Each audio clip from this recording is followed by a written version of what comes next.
Oliver Pickard, welcome to beautiful Limousin, France. This is all the progress we have made so far on Pandora.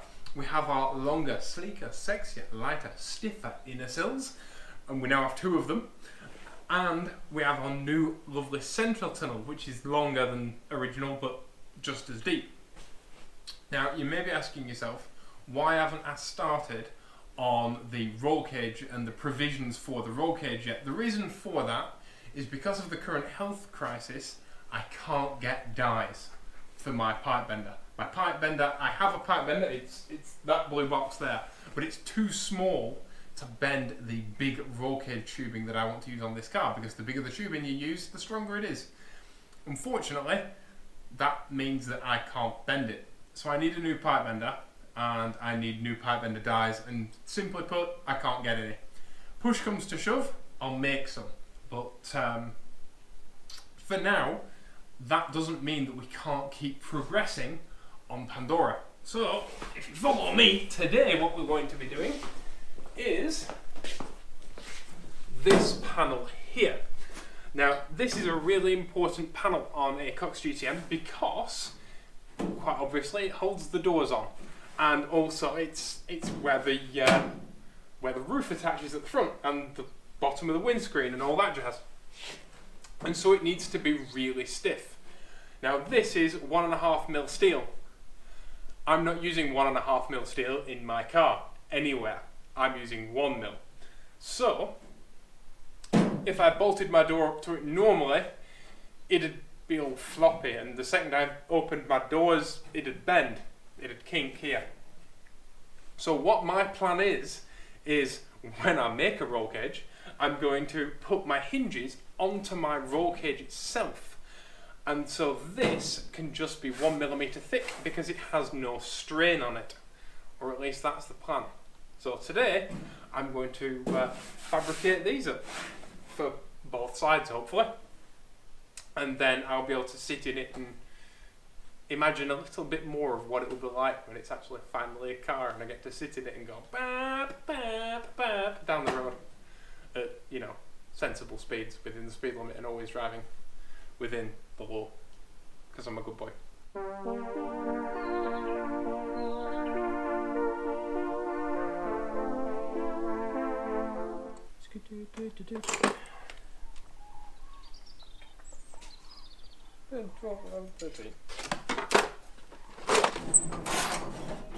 So in order to measure up, I'm going to remove the dashboard bar, such as it is, and it makes me slightly nervous removing structural rigidity from this car because it doesn't really have much left. I'm really worried every time I undo a bolt that it'll just like flop apart into its constituent bits. I am of course keeping all my nuts and bolts, and what I'll do is, instead of just chucking them all in a plastic box together, I put each nut with each bolt, because I always feel like if they're together there's less chance of me losing one half of it and not being able to find the other thing. I'm not keeping any of these nuts. If you haven't been watching the previous episodes, why not? But also I'm going to be doing a complete metric conversion on this car. The reason for that is I don't want to be in the middle of nowhere one day, require a bolt for whatever reason, and not be able to get one. And these are 1/2 inch. You can undo the 13mm spanner.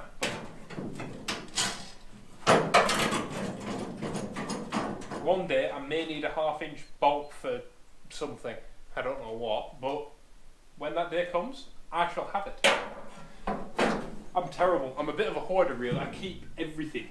But just look how many times on this car I've made a tubing notcher with a piece of old yacht rigging, for just the latest example.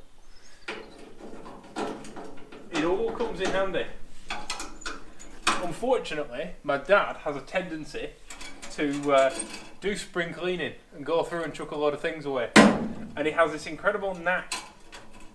My dad, by the way, who I share this workshop with, my dad has this incredible knack of throwing things away 2 days before I need them. And I'll go to him and I'll go, have you seen this thing? I've been looking for it everywhere. I've been looking for it for like 2 hours. He's like, yeah, I chucked it away yesterday. No! Yep.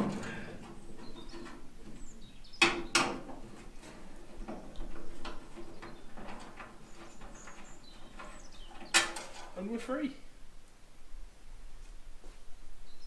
When I made that comment in one of my previous videos about doing a metric conversion on this car, the thing that shocked me is how many of you Americans that watch these videos went, that's the best idea ever. Because apparently a lot of your American pickup trucks are now a weird mix of both metric and imperial. It must cost an absolute fortune to work on everything because you need 2 sets of tools for every single job. But this is having an imperialectomy. Right, put this somewhere safe. Like in a bin. And as well as these door hinge panels, we're also going to make this upper dash panel. Now, these have to be exactly spot on because it's where the front of the body mounts and it's where the monocoque comes together. So it has to fit like a glove. So to try and get some sort of dimensions from this thing, even though it resembles a crushed beer can, we've taken a hammer and a block of wood to it to try and get it back into some sort of shape. And then we can get some rough dimensions off it. This is always the problem when you've got a car that's had such a knock. I mean, just to put into perspective how bad of a knock this car has had, this plate down here is the plate that you weld the roll cage to, and it's seriously thick, and it's completely buckled. And the entire car's like this. It might look okay from a distance, it might look straightish from a distance, but nothing's straight anymore, nothing's level anymore. And that makes it very difficult when it comes to doing things like these side panels or the top panel that have to be absolutely bob on. Because this car doesn't need a panel beater, it needs Jesus. So the best thing and kindest thing that we can do is get the best dimensions we can off it and replicate it using brand new metal.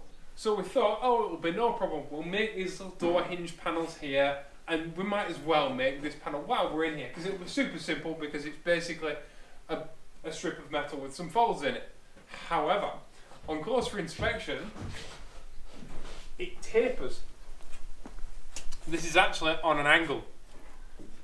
And as I previously said before, this has to be perfect. And the reason is because it mates to the top of the windscreen frame, bottom of the windscreen frame. And so, it has to be bob on. I thought it would be straight, but it's not. And so what we're going to have to do is remove it like this and make a new one. Because it's okay to measure it up and everything, but we want to get the angles exactly perfect. So we're going to have to lay this out, get it perfectly straight, and then literally use this as our template. Could have done it out of cardboard, but we don't have cardboard big enough. So after 20 minutes of gentle massaging with a really, really big hammer, we now have a piece of metal that's good enough to take a template from. Now, you might ask yourself, why not just use this? This looks the correct shape and everything. But the problem is that this car has been exposed to fire, then it's been crashed, and then in order to get it back into shape, I've beaten the heck out of it with a hammer. So the actual structural rigidity of the metal is gone. Every time you hit a piece of metal with a hammer, it actually stretches it. And this car has been crashed, so that stretched it, and now it's been hit by me that stretched it, and then it's been heated up previously, and so it's pretty knackered. The actual metallurgy of this piece of metal is completely gone. If I was to wobble this, and I'm not going to, but if I was to wobble it at this end, this piece here would completely just flop over and fall off. It's just shy of tearing, which is a great shame because I wish I could actually save it, but unfortunately it means a lot more work and making a new one.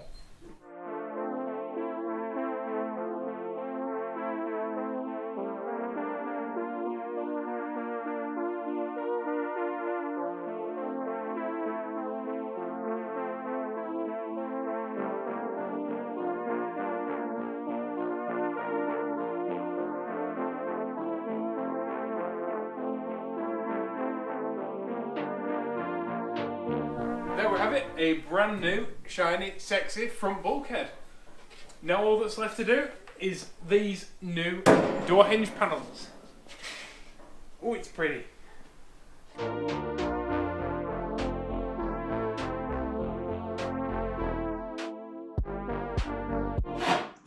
Now, I'm not going to be dimple dyeing these panels because they need to be weather tight. As much as I'd love to drill loads of holes in them and make them really stiff, every time it rained I'd get a wet leg. So I'm not going to do that. And being 1mm thick steel, they're quite light anyway. But it's really important to bear in mind your sheet thicknesses. If you're doing work like this with any sort of, whether it's aluminium or steel. For example, stuck on a vise.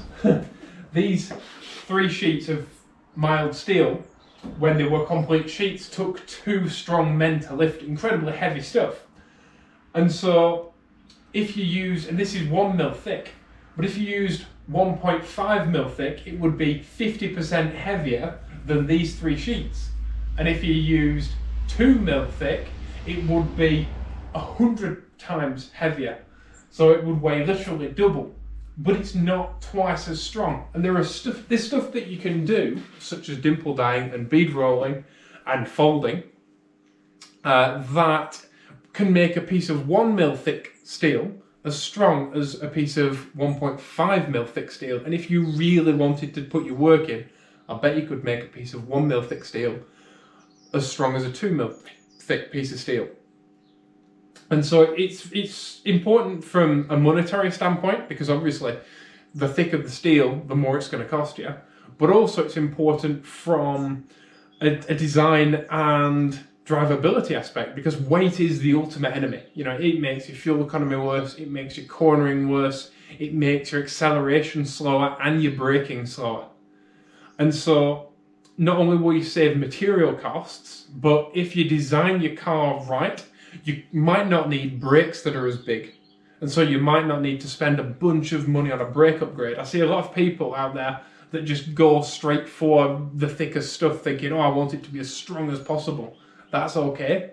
But at a certain point, you're just adding ballast, you're just adding weight, and you're just slowing your car down when actually it doesn't need to be. So a little bit of clever engineering, a little bit of studying, and a little bit of thought can actually mean that you save a ton of weight. For example, the door hinges. I'll just go get a door. So this is one of Pandora's doors.